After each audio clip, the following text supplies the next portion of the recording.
for the love of San Antonio. With each of these programs, we intend to make ministries and people in this city known. They need to be known because of the amazing things that they do. And so today we want to showcase a ministry here in this city, which has been here a long time, Blueprint Ministries and I found it a strange name. And so, how did it come into being, and what do you actually do? Great, I'd love to share that. Mm-hmm. I have been a youth minister for over 40 years, and served 30 years at a local church. And while I was there, I had the opportunity to take kids every summer on a 9-day journey, a mission trip to Memphis, Tennessee. And we went for 16 years, and during that time we found ourselves in a city that 2/3 of the people lived at or below the poverty level. Oh, wow. And here in our country, to discover the great amount of poverty and to take our kids into everyone about San Antonio, what are you doing here? And I would say, look, I'm a native San Antonian. I graduated from Jefferson High School. We don't have that here. And so did a little investigating and found that at that time, 10 years ago, we had the largest percentage of substandard housing in the nation. Wow. And just it was surprising to me because, you know, I have loved all parts of our city. We have the great champion Spurs team. We have the beautiful missions, the River Walk, that's a #1 tourist attraction, and then to hear those statistics. And so as a group of us began to sit together and pray about what we should do about this. We were going to an organization in Memphis that modeled beautifully the use of youth and adults coming in from around the country in a week-long camp setting and doing the work on these houses. And we began to talk with them about the possibility of doing this in San Antonio. And their sweet kingdom-minded spirit said, if you guys get going, we'll give you anything you need to get started. Oh, wow.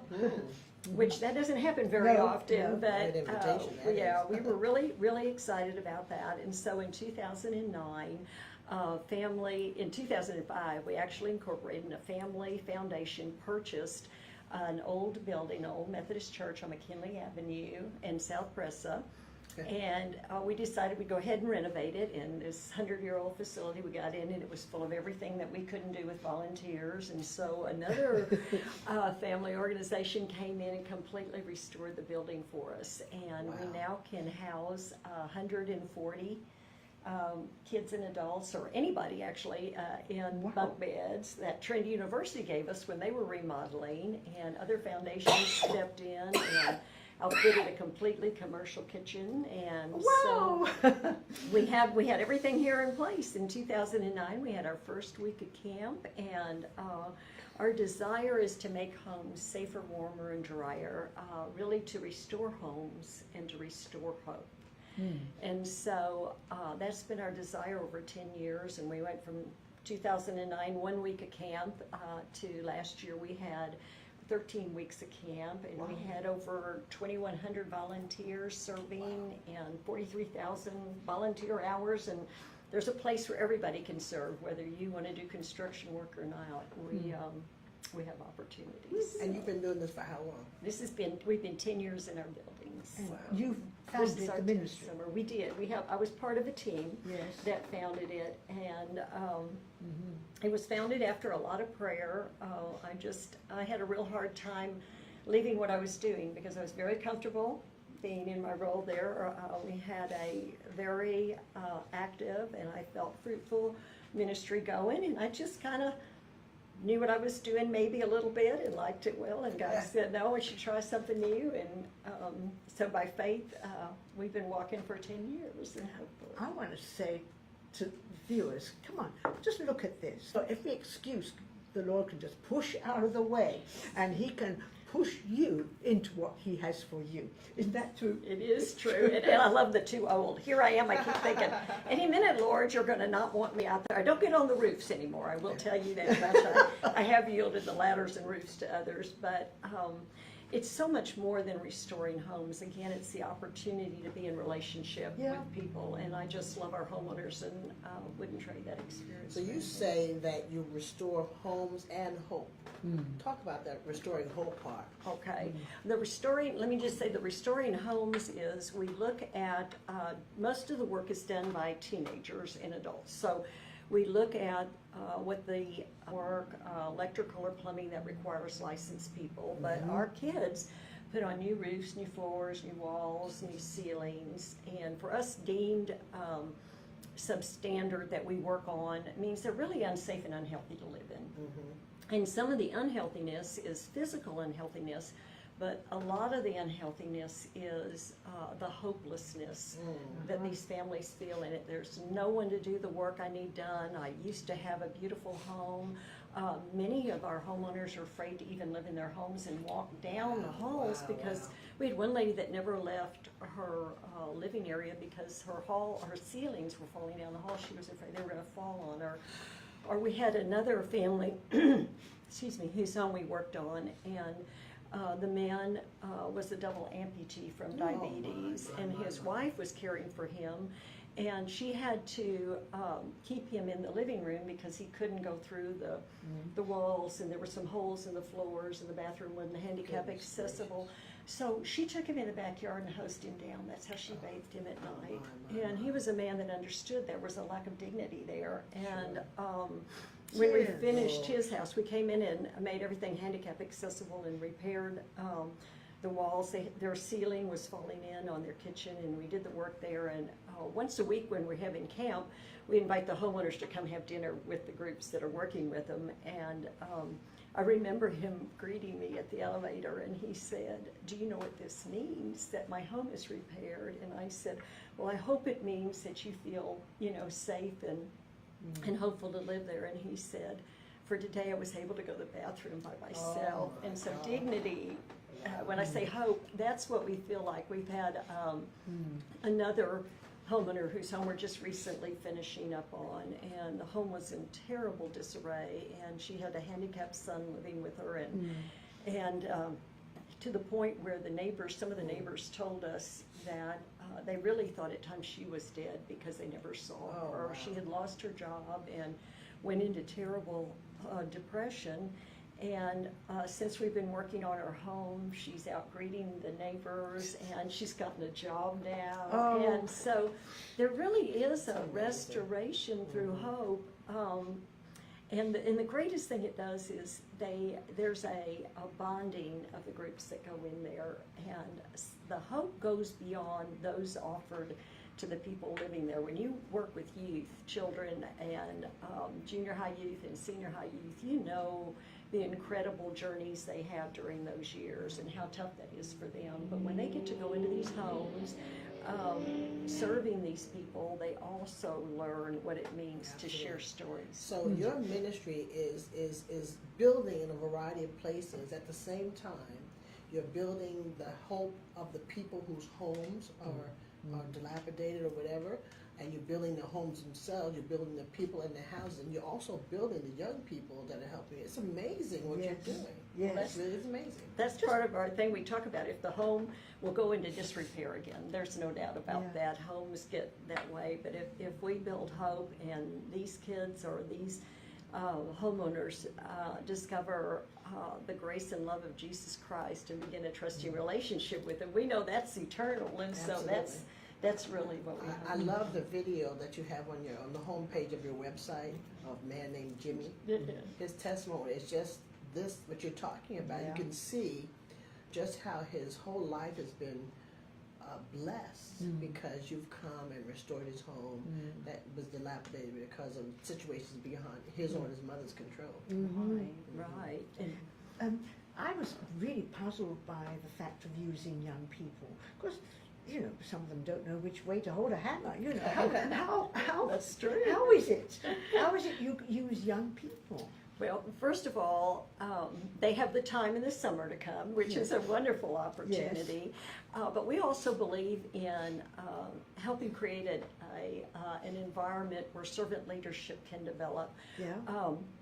And so what happens when they come, you're right, they are supervised by people that know some construction and stuff, but they find also that they can do much more than they thought they could do. And it really is an opportunity, again, to engage them. I will tell you a fun story. We do a lot of roofs, Really? and so we did a whole bunch of roofs at spring, and then we had that terrible storm. Yes, You remember yes. that? They didn't leak. I love it because, Wow. so Oh. often we had a professional roofer on one of our houses, and that house leaked. So, there's a lot of prayer, but it's a lot of manual work too. They're probably putting in lots of nails in that. But they learn that there's something they can do. They learn to work together. Many of the ministries that come mix them up intergenerationally, as well as they don't always be with their friends. And so you make new friendships, and you just learn how to work together to make something good happen. It just surprises me to think of young people on roofs. Eileen, I have a really good prayer life because of that. Because every time they go out, oh my goodness gracious, Yes, I'm but- sure I you do. I think that would tell I'm you praying for story. myself if I was going to. Well, so this is how homes get restored then. They are. They're getting restored They- here. And this is an amazing story to me, that homes can be restored by young people. Can you just answer one thing? These teams coming from around the country, They young do. people, Mhm. what about coming from this city? That's a great question. We have kids coming in from as far away as New York and Connecticut, Pennsylvania, all over, and they come in to do this work. And a couple of years ago, we really wanted to increase the serving from our own churches in the city and our own. It's if you've worked in ever been involved in youth ministry, kids like to go away. Oh, And, yes, and I yes. think that that's important to allow that, because there's great bonding that happens at that time. But it's also wonderful if you can offer local opportunities too, because so many of the kids that live in our city do not live in the areas of town where we're serving. That's right. And so it's very important to understand that even amidst the socioeconomical differences, the race differences, the age differences, that we are really alike and we all have something to bring to the table. And so we started a couple of years ago trying to do more intentional work in our city. We do a lot of work on Saturdays. Businesses are coming now, schools are coming now. Okay, that's And fantastic. so we do midweek work and with anybody that wants to come, but we also offer in the evenings, we have 120 to 140 kids each week come and Really? serve with us. So we're out on anywhere from 12 to 15 houses. And so Okay. every all evening, the time? all the time, that'll be all summer. All of our camps are full at this point. So Really? all summer long, we do food for them. And so somebody needs to come help us prepare it, serve it, and clean up. And Wow. that's another step in the process. Not only do local, this is a great opportunity for families come, small groups come, businesses can come, anybody can come serve. And then the kids are also served while they're here, because we think, when you're out serving, Oh, yes. I'm the one helping everybody. But it's also good to be served Absolutely. and realize what that looks like. Particularly when they're on a hot roof all day. Yeah. Yes, Yeah. yes, and so we serve wonderful prepared foods every evening, and some come and help prepare the salad, some, put it out, but we take it out family style, and so they get to actually serve the people, and many of the groups that come in pick up their dishes and take them, and then they wash all the dishes, because we use, real dishes for everybody, and so it's a lovely thing, and those that serve most often enjoy that so much they can't wait to sign up again That's and great. come as That families. is incredible. So Okay, I feel so encouraged by that, because it's wonderful to have this ministry in our city, but if our city is not being involved, I would feel, Lord, come on.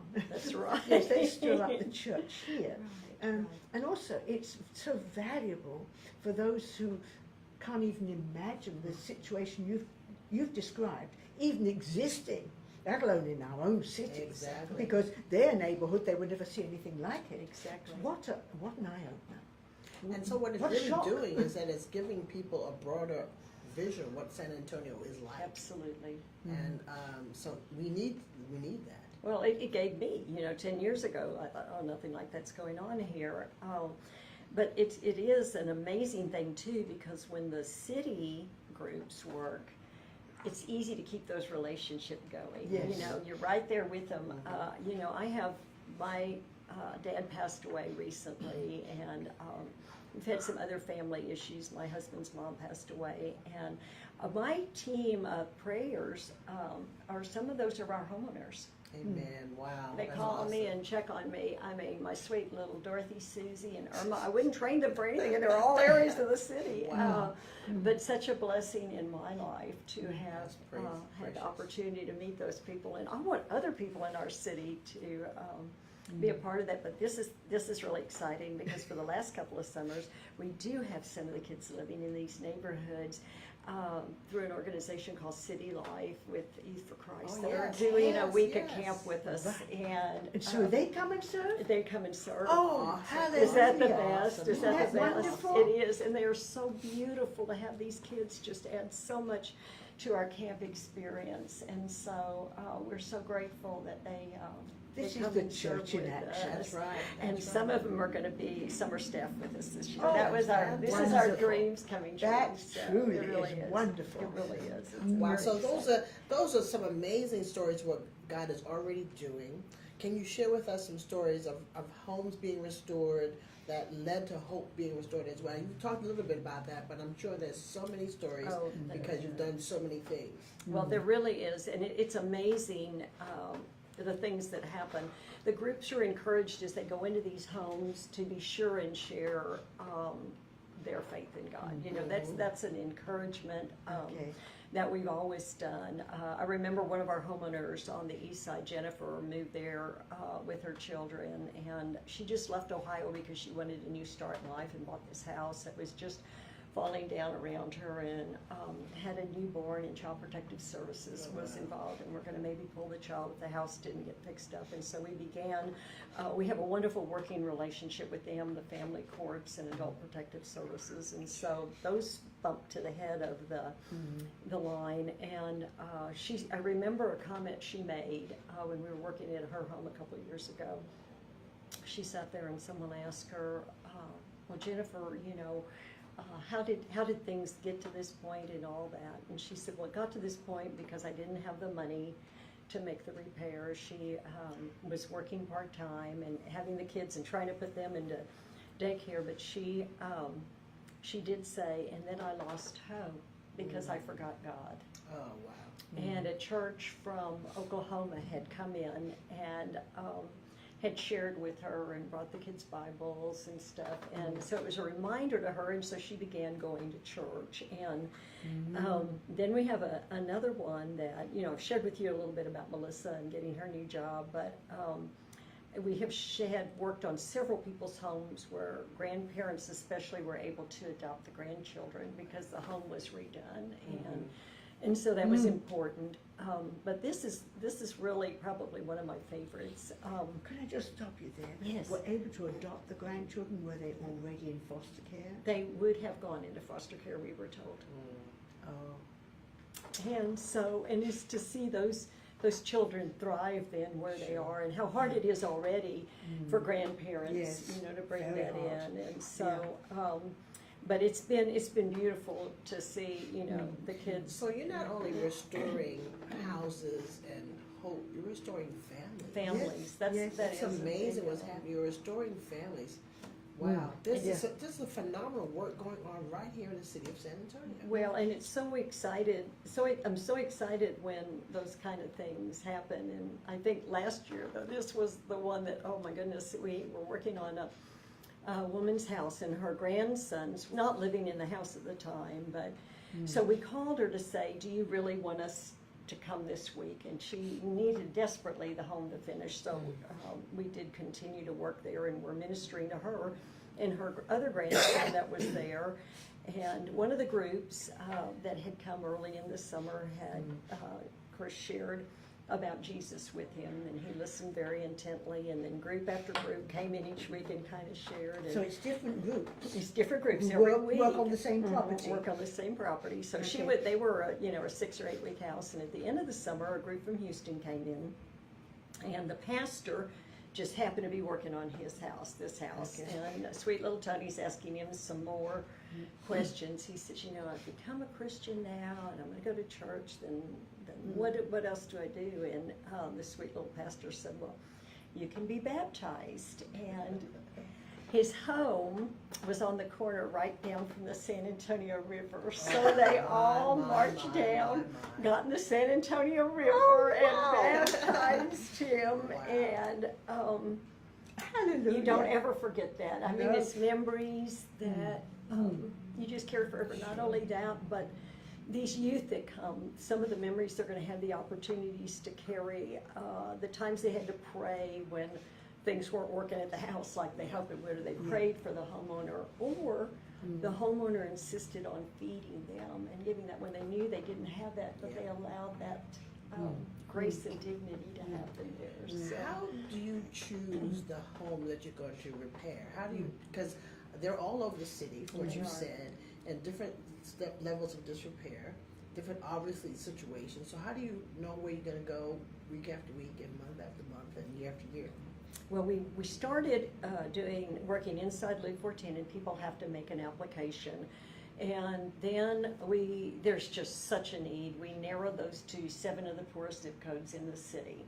And on the application, people are asked their income. They're asked, they do need to own the home. We don't work on mobile homes. They do need to own the home. We don't work on rentals because then the rate would go up for them. And then they just really need to be in a position where no one else could step in and do the work for them, like a family member that maybe had a job or something.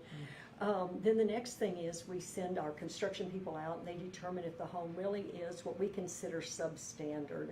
And most of the homes that we work on require starting with a new roof, but then it's several weeks of interior work to finish up and take them. Now, this is not that move the bus or extreme home makeover because this kid's working on it, but I don't know a single homeowner that hasn't cried at homes basically that are at or below the poverty level, and that's kind of our scale. Now, what we're doing now is what we do differently than the other organization in town that was doing that. When you call, you get your home previewed with a construction director. Then you also get your home previewed with some of our wonderful volunteers that just go out and get to know the homeowner to make sure that everything would be okay for kids to work on the homes. We are a Texas state licensed youth camp. That happened in 2012. Wow. So we're required to do background checks on the homeowners, anyone over 18 living in there, and they agreed to do that, and we have very little issues with that. But, one of the most important things to us is doing the most critical needs first. And so again, there's certain things that will cause you to rise to the top. Some people have waited 2 and 3 years to get their home done, because there just isn't anybody else doing it. And we do try to get to everyone and as quickly as we can. But if you have children or special needs, people in the home, elderly with fall risks, quite often that's a huge thing. Again, when we work with the state agencies and they call us, sometimes it does prevent homelessness in some ways, because some of these people would have been moved out, their homes would have been condemned. And Yes.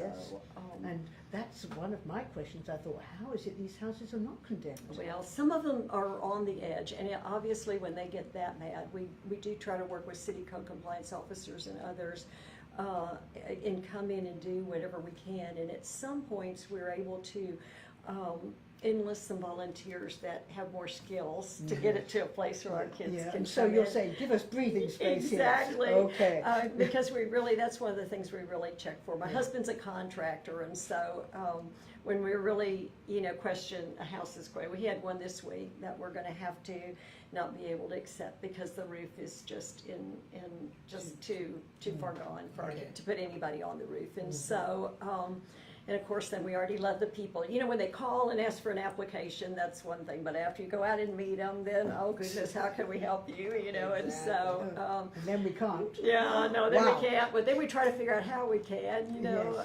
Yes. So we just kind of, you're in that hard place, having to tell some no and being able to joyfully tell some yes. And So you just mentioned that your husband is a contractor.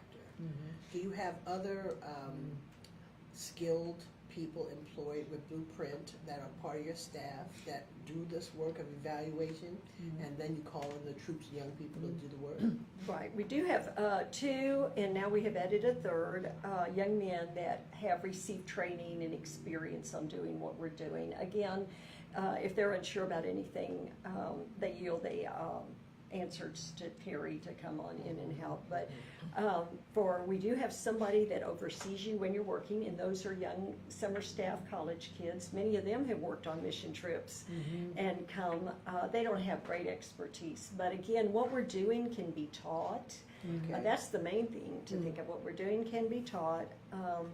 And it isn't perfect. It wouldn't be what you would hire some. But I'm telling you, sometimes the work these kids do, because they really want to do it good for the homeowners. You know, you go in there and you fall in love with them. And I've had several of them say, you know, I just want to do my best for Mrs. So-and-so or Mr. So-and-so, and just really That's make a wonderful. difference. So Does the homeowner have to pay for the work that you're doing? they don't pay for anything, but we do want them to be there.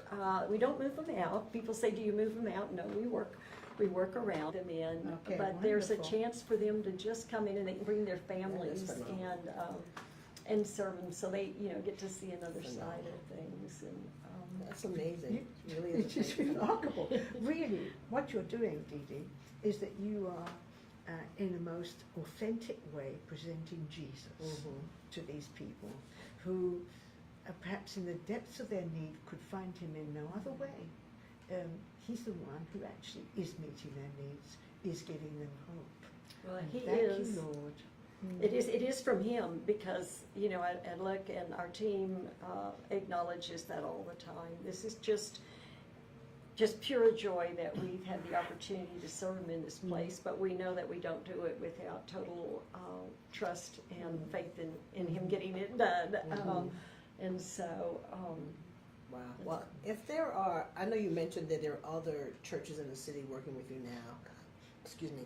If there are others that want to get involved, how can they do that? How can they contact you and say we want to help, we want to serve? oh, we'd love to have any involvement anybody would like to Ask do. them. Okay, Come on. all right. You can check our website. It's listed as blueprintministry.com. And on there's a volunteer tab that will direct you to areas of volunteering. One is, of course, our dinner servers during the summer. We also have needs for those that would want to come in the mornings and help us get breakfast out. This is a great opportunity to bring your families and serve. Another thing, if you have very young children, and you've got time during the day, we do popsicle deliveries, which is really fun because it's so hot in San Antonio on those roofs, and you have an opportunity to take popsicles around, meet the homeowners, visit with the kids, pray for them, just kind of a little bit of fun. You can restore homes. You can bring a group, gather together. We restore homes. We're out 1 or 2 Saturdays a month doing that. We'll put you on a home, let you work for the day. And we have homeowner care and visit opportunities. We're scheduling right now. We love to keep long-term relationships going with our homeowners. We do gifts at Christmas in a way that we hope will not be toxic. And we also, though, now, our homeowner director is scheduling a May coffee at a church on the west side. We're inviting some of our women homeowners to meet with some of our other women that might come together and just enjoy coffee together. Okay. So lots and lots, but the biggie is prayer. If you want to pray with us, please just email us at the info number on there, and we'd love to add you to our prayer list. Fantastic. This is amazing. DeeDee, this is quite remarkable. San Antonio, don't you think this is remarkable? It's happening here in our city. I really thank the Lord. I thank the Lord for what you're doing, DeeDee. I do too. It's fantastic. Thank you for letting us share today. Well, we are so glad that you could come, and we're so glad that you could watch today and participate in what God is doing here in the city. And again, the invitation has been extended to you to be a part of this ministry going forward. By all means, pray for Blueprint Ministries, pray for DeeDee and the staff of the ministry there. Pray for the city of San Antonio. There are so many places where you can pray. You can join us at City Reachers in this very room every Friday. We have a prayer cast that we do right here, and we're promoting it the same way that you're watching this now. Just go to the City Reachers Facebook page, just like that page, and you'll get all of our prayer casts. That's every Friday morning at 10 o'clock. And then coming up is the National Day of Prayer, and there will be 2 opportunities for you to pray right here in San Antonio. One is with Citywide Women's Prayer happening at Cornerstone Central at 711 Calabria Road at 9:30 in the morning on Thursday, May 2nd. So you're invited to be a part of that with Citywide Women's Prayer. And then right after that, you have to put your running shoes on and get downtown. Because this year, instead of being in front of City Hall, it's going to be a main plaza. And the theme for this year is love one another. That's the national theme for the National Day of Prayer. Isn't that amazing? This is City Reaches for the love of San Antonio. So love is a principal thing in our hearts. So we are telling you that you can pray as a city from the National Day of Prayer at the main plaza, and that starts at 12 noon. So again, you have to leave the other one very quickly and get to that one. But fortunately, they're not far from each other. You can do it, and we look forward to seeing you there. Yes. Bless you. Bless you. Well, this has been City Reachers for the love of San Antonio, and we hope you will join us again. Bless you.